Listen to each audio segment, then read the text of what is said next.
7777 é Paulinho da Força. 7777, o Paulinho é do bem. 7777, o Paulinho defende a classe trabalhadora, sempre faz muito bem. E pra gente receber hoje aqui, Davi, é uma alegria muito grande, porque é uma autoridade do nosso partido. O partido nasceu o ano passado, foi criado com o esforço do Davi, do Paulinho, e hoje é um partido consolidado, porque a nossa campanha está indo bem, a campanha da dobrada do Paulinho Dário está indo bem, a gente incorporou nessa reta final, nós fizemos uma estratégia de incorporar a campanha na reta final, principalmente por conta dessa indecisão que tem de voto nessa última semana. 77, o Paulinho da Força, solidariedade, partido fundamental.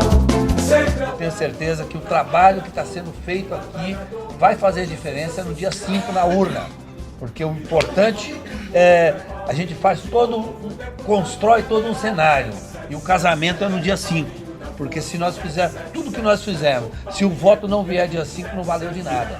Então nós temos certeza que quem planta bem colhe bons frutos, quem planta em terra boa. Então vocês estão aí trabalhando, buscando, correndo atrás, com comprometimento, com vontade, isso é muito importante. Social, e com o voto do povo é Paulinho de novo, deputado federal. 7777. Essa eleição é uma eleição importante, é a primeira eleição do nosso partido, o Solidariedade, e eu tenho certeza que a eleição do Paulinho da Força com uma grande votação em Campinas e a minha eleição como deputado estadual vai fortalecer o partido para que o partido possa, a partir dessa eleição, se consolidar como um dos principais partidos do país e com isso continuar defendendo o trabalhador, defendendo a indústria brasileira e defendendo uma qualidade de vida digna para a nossa população. Por isso quero ressaltar a importância de estar aqui hoje nessa campanha dobrada com Paulinho da Força Federal 7777 e Dário Saad Estadual 77900, para que nós possamos representar com dignidade e com qualidade a população de São Paulo e do Brasil. Sempre ao lado do trabalhador, do batalhador, Estamos aqui hoje em mais um dia de campanha do 77, a campanha do nosso partido Solidariedade. Estamos aqui em Campinas com o candidato Dário Saad, estamos aqui com a grande reunião, com várias pessoas importantes, grandes lideranças, e nós acreditamos que o doutor Dário Saad vai sair daqui de Campinas com uma grande votação e será com grande certeza mais um deputado estadual do Solidariedade eleito.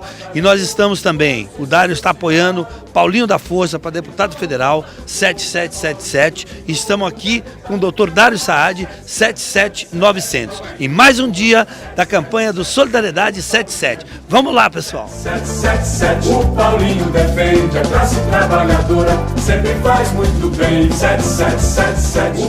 Eu voto em Dário Saad 77900 e Paulinho da Força 7777. Paulinho da Força 7777. Eu voto Dário Saad 77900. Paulinho da Força 7777. Paulinho da Força 7777. Paulinho 7777 e Dário 77900. Eu voto em Dário Saad 77900 e Paulinho da Força 7777. Eu voto Dário Saad 77900. Paulinho da Força 7777. Paulinho da Força 7777. Paulinho da Força 7777. Nós votamos em Dário Saad 77900. Em Paulinho da Força 7777. O Paulinho é do bem, 7777. O Paulinho defende a classe trabalhadora, sempre faz muito bem.